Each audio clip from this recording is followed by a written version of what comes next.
Live cities की night bulletin दिन भर बिहार में आपका स्वागत है। मैं गरिमा भारती। सबसे पहले आज की सुर्खियों पर एक नजर। बेगूसराय में आयोजित समाज सुधार अभियान कार्यक्रम में सीएम नीतीश ने कहा, शराब पीने से मरने वालों को सहायता नहीं दी जाएगी। यूक्रेन में फंसे बिहारियों को कुशल वापसी को लेकर नीतीश सरकार अलर्ट, हेल्पलाइन नंबर किया जारी। इस्तीफे के मुद्दे पर बोले मंत्री मुकेश सहनी, जरूरत पड़ी तो अपनों की भलाई के लिए सड़क पर उतर जाएंगे। खगड़िया में मिले 2 जिंदा बम, इलाके में दहशत का माहौल। मुजफ्फरपुर में प्लास्टिक फैक्ट्री में ब्लास्ट, जोरदार धमाके से कई घरों में आई दरारें, कोई हताहत नहीं। पटना में फिर एसटीईटी अभ्यर्थियों का हंगामा, सड़क पर ही लोट कर रोने लगे अभ्यर्थी। 3 साल बाद 50,000 का इनामी पटना के कुख्यात शंकर राय को एसटीएफ ने धर दबोचा। नालंदा में चोरों का आतंक, दुकान का शटर काटकर 10 लाख के सामान की चोरी। बिहार की एक और बेटी ने कर दिखाया कमाल, जर्मनी से आया बुलावा और मौसम विभाग ने जारी किया येलो अलर्ट, लोगों को सुरक्षित स्थान पर रहने की दी सलाह। अब खबरें विस्तार से। बेगूसराय में समाज सुधार अभियान को मुख्यमंत्री नीतीश कुमार ने संबोधित किया। जिले के आईटीआई मैदान में समाज सुधार कार्यक्रम में जीविका दीदियों को संबोधित करते हुए सीएम ने शराबबंदी के फायदे गिनाए और कहा कि महिलाओं की मांग पर सर्वसम्मति से शराबबंदी कानून को लागू किया गया। शराब पीकर मरने वाले को कोई सहायता नहीं मिलेगी। शराबबंदी से बिहार का परिवार आर्थिक रूप से संपन्न हुआ है। हमने महिलाओं को पंचायत चुनाव में आरक्षण दिया। उन्होंने कहा कि समाज के कमजोर तबके के विकास के लिए ये जरूरी था। उन्होंने बिना नाम लिए लालू परिवार पर भी निशाना साधा। कहा कि बिहार में पहले जिसने शासन किया उन्होंने अपने परिवार के लिए सब कुछ किया, लेकिन सूबे की महिलाओं के लिए कुछ भी नहीं किया। हमारी सरकार में महिलाओं के लिए सब कुछ किया जा रहा है। उन्होंने ये भी कहा कि दहेज लेने वालों की शादी का बहिष्कार करे। बाल विवाह और दहेज प्रथा सामाजिक बुराई है। यूक्रेन में फंसे बिहार के लोगों के लिए विशेष सेवा शुरू कर दी गई है। वहां फंसे बिहार वासियों के लिए हेल्पलाइन नंबर जारी किया गया है। बिहार के लोग rcbihar@yahoo.in पर अपनी डिटेल्स भेज सकते हैं। इसके अलावा बिहार भवन दिल्ली हेल्पलाइन 7217788114 और आपदा विभाग की हेल्पलाइन 7070290170 पर भी संपर्क कर सकते हैं। इसके पहले बिहार सरकार ने भी ऐलान कर दिया है कि सरकार अपने खर्चे पर यूक्रेन में फंसे बिहारियों को वापस लाएगी। यूक्रेन से पोलैंड बॉर्डर पर बिहार के कई लोग पहुंचे हैं। छात्रों ने बताया कि बॉर्डर पर गाड़ियों की लंबी कतार लगी हुई है, लोग पैदल चलने को मजबूर हैं। सीएम ने ट्वीट कर लिखा है कि यूक्रेन में जारी वर्तमान संकट के मद्देनजर वहां फंसे बिहार वासियों को बिहार लाने के लिए राज्य सरकार पूरी तरह से प्रतिबद्ध है। बिहार के स्थानिक आयुक्त को विदेश मंत्रालय के अधिकारियों से समन्वय कर समुचित कार्रवाई करने का निर्देश दिया गया है। केंद्र सरकार ने यूक्रेन में फंसे भारतीयों को वापस लाने के लिए विशेष विमान भेजने का फैसला लिया है। इसके लिए केंद्र सरकार का धन्यवाद।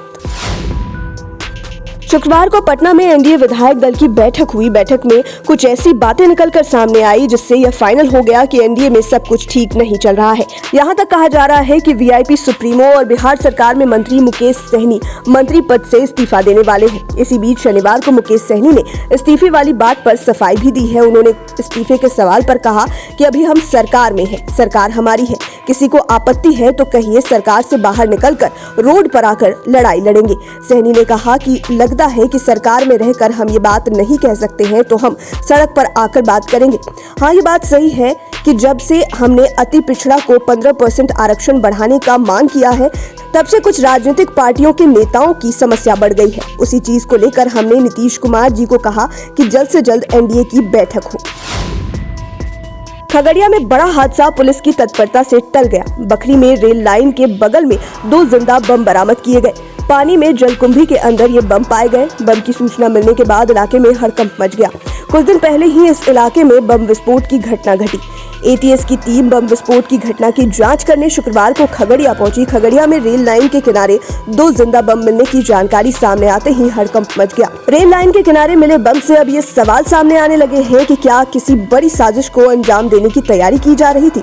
इस साजिश के पीछे किसी संगठन का हाथ है या किसी स्थानीय ने ही ऐसी हरकत की है, इसकी जांच बाकी है। आपको बता दें कि 2 दिन पहले नगर थाना क्षेत्र के बखरी बस स्टैंड के समीप का इलाका बम विस्फोट से दहल उठा था। घटना में 1 दर्जन लोग घायल भी हुए थे।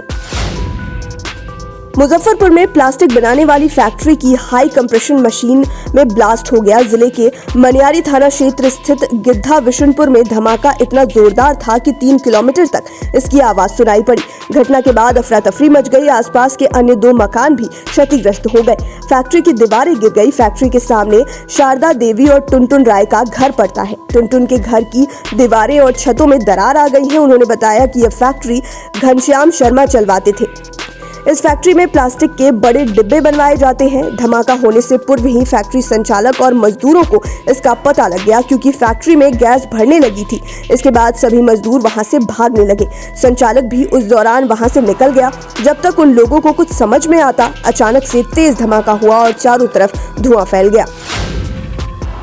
STT 2019 की मेरिट लिस्ट में शामिल अभ्यर्थियों ने पटना में आज लगातार दूसरे दिन भी जमकर बवाल किया। सचिवालय के सामने आकर बीच सड़क पर धरने पर वे बैठ गए और खूब चिल्ला चिल्ली कर रोने लगे। वे कह रहे थे कि सब हमारी नौकरी नहीं होने देंगे। यह नजारा देख वहां का माहौल गर्म हो गया। इसके बाद भारी संख्या में मौके पर पुलिस बल पहुंची और सभी अभ्यर्थियों को भगाने लगी। लेकिन अब अभ्यर्थी जिद पर अड़ गए और वहां से उठने को तैयार नहीं थे। पुलिस ने बहुत समझाने की कोशिश की, लेकिन वो मानने को तैयार नहीं थे। कहा कि हम यहीं पर आत्मदाह कर लेंगे, लेकिन नहीं उठेंगे। इसके बाद वहां मौजूद पुलिसकर्मियों ने अभ्यर्थियों को बलपूर्वक वहां से हटाया। आपको बता दें कि STT 2019 की मेरिट लिस्ट में शामिल हुए 30,675 अभ्यर्थियों ने कल भी पटना के गर्दनी बाग में खूब बवाल काटा था। पटना का कुख्यात अपराधी शंकर यादव उर्फ शंकर राय गिरफ्तार कर लिया गया है। करीब 3 साल के बाद वह बिहार STF के हाथ लगा है। 2019 से ही यह फरार चल रहा था। इस अपराधी के ऊपर 50,000 का इनाम भी था। बिहार से फरार हुए इस अपराधी ने काफी टाइम से मुगलसराय थाना के तहत एक इलाके में अपना ठिकाना बना रखा था। खुद की पहचान छिपाकर वहां वो रह रहा था। दरअसल पकड़ा गया यह कुख्यात राजधानी के बुद्धा कॉलोनी थाना के तहत दुजरा इलाके का रहने वाला है और छट्टू राय का बेटा है। पिछले कई सालों से आपराधिक वारदातों को अंजाम देता आ रहा है। करीब 3 साल पहले 27 मई 2019 को इसने पटना के बुद्धा कॉलोनी इलाके में रवि नाम के एक शख्स की गोली मारकर हत्या कर दी थी। अपराधी के ऊपर हत्या, लूट और रंगदारी के कुल 9 FIR दर्ज है। इसमें अकेले 6 FIR बुद्धा कॉलोनी थाने में ही दर्ज है। नालंदा में चोरी की घटनाओं पर नकेल कसता हुआ नहीं दिख रहा है। आए दिन बदमाश दुकान और मकान के ताले तोड़कर लाखों रुपए पर हाथ साफ कर रहे हैं। ताजा मामला एकंगरसराय थाना क्षेत्र के बाजार इलाके का है, जहां बीती रात बदमाशों ने मोबाइल दुकान में चोरी की घटना को अंजाम दिया। 10 लाख रुपए का सामान चोर लेकर भाग गए। चोरों ने शटर उखाड़ कर वारदात को अंजाम दिया है। पीड़ित दुकानदार एकंगरसराय बाजार निवासी मोनू उर्फ अमानुल्लाह ने बताया कि बिहारी रोड स्थित उनकी रॉयल कम्युनिकेशन मोबाइल की दुकान है। हर दिन की तरह बीती शाम को दुकान बंद कर वो अपने घर चले गए। शनिवार की सुबह उन्हें पता चला कि उनके दुकान का शटर उखड़ा हुआ है। आनंद फानन में वे दुकान पहुंचे। इसके बाद उन्होंने दुकान की शटर को खुला देखा। अंदर का नजारा देखकर दंग रह गए। मुजफ्फरपुर जिले की बेटी को जर्मनी में शोध करने का बुलावा आया है। मुशहरी प्रखंड की नरसिंहपुर निवासी एग्रीकल्चर शोध की छात्रा निष्ठा सिंह को जर्मनी के प्रतिष्ठित जॉर्ज अगस्त गोटिंगन यूनिवर्सिटी के साथ रिसर्च में सहयोग के लिए आमंत्रित किया गया है। निष्ठा वर्तमान में भारतीय वन अनुसंधान संस्थान देहरादून में शोध की छात्रा है। निष्ठा के पिता डॉक्टर संजीव कुमार नीतीश्वर महाविद्यालय में दर्शन शास्त्र के प्रधानाध्यापक हैं और मां अमिता कुमारी गंगापुर मध्य विद्यालय में शिक्षिका है। निष्ठा की सफलता से परिवार वालों के साथ साथ गांव वाले और आसपास के लोगों में भी काफी खुशी है। निष्ठा की दादी ने बताया कि बहुत गर्व हो रहा है और इससे ज्यादा क्या खुशी हो सकती है कि मेरी पोती को विदेश से बुलावा आया है।